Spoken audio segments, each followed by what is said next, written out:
The important thing that I've learned is my advice to a policymaker is only as good as the research is. And if we do bad research, I'm not giving good advice. And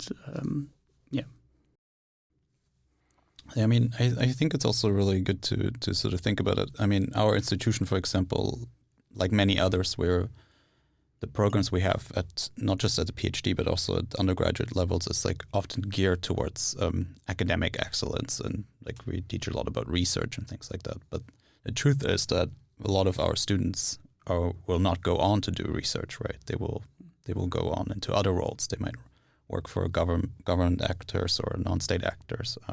So I think it's in that sense it's also really good to have this in mind.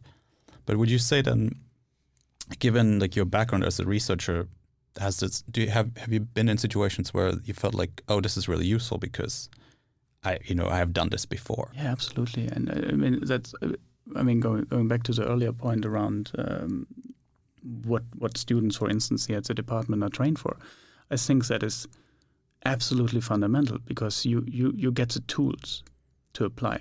You might need to adjust some of those tools later, like a question of case selection is relatively irrelevant if you get a project that tells you to look at, integrated water resource management in Somalia. Then you're like, I'm going to look at that.